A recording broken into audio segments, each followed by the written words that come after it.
You're now watching Showbiz Now, your daily showbiz update.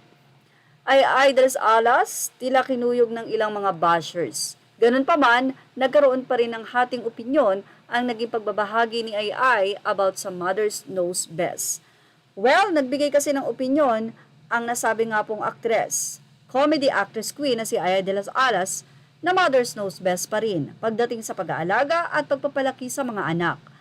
Ayon sa Kapuso Star, para sa kanya, subok na niya ang sikat na kasabihang mas alam pa rin ng mga nanay kung ano ang makabubuti para sa kanilang mga anak, kabilang na rin dyan ang usaping pag-ibig.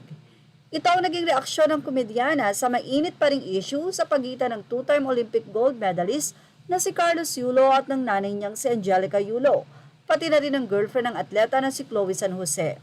Binabatikos ngayon ng jowa ni Carlos dahil sa pagiging epal daw nito sa karir ng Pinoy champ. Sana raw ay huwag na nitong makialam o pamapel sa mga interview ng kanyang boyfriend.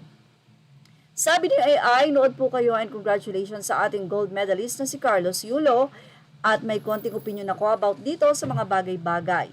Hindi ko na kasi nauopinyonan pala. Siyempre, umiibig ang ating Olympian. Pero may kasabihan nga, pag-ibig, pag pumasok kanino man ang hamakin ng lahat, masunod ka lamang. Pero mas maniniwala o naniniwala pa rin ako sa kasabihan pagdating sa pag-ibig, mother knows best.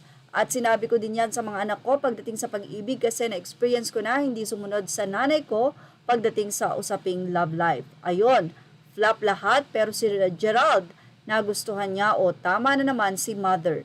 Yun lang, bye ang pahayag ng award-winning actress. Anyway, narito naman ang naging reaksyon ng mga netizen.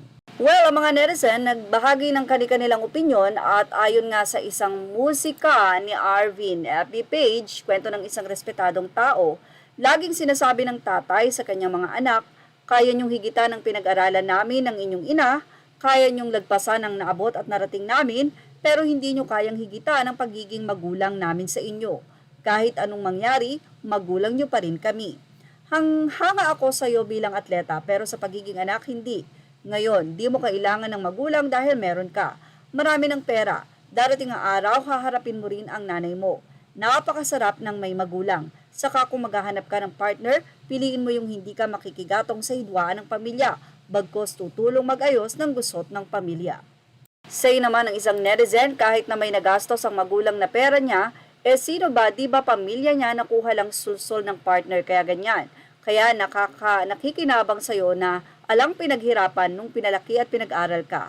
Yang kasama ngayon, ala naman work, pagdating ng araw magsisisi ka rin sa ginagawa mo sa magulang. Say ng isa sa pag-aalaga at pagpapalaki ng mga anak, mommy knows best, but for adult kids now, they have their own world, they chooses even in love life. You cannot choose to whom your adult kid will be his or her partner or to marry. They have their own mind and emotion to use, not yours, mommy.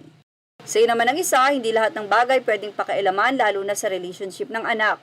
Kung saan masaya doon sumuporta, hayaan matuto ang anak na masaktan para maging matatag. Sabi naman kay Ay, dapat hindi na daw ito sumawsaw, lalong-lalo na nga, at may mga failed relationship ito.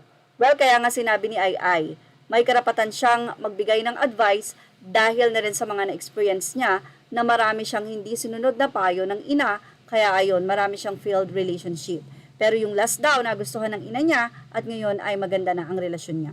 Actually, may isang netizen pa ang nag-comment na believe daw sila kay Carlos Yulo as athlete. Pero bilang isang anak ay hindi sila believe. Thank you for watching. Images are all credit to the rightful owners.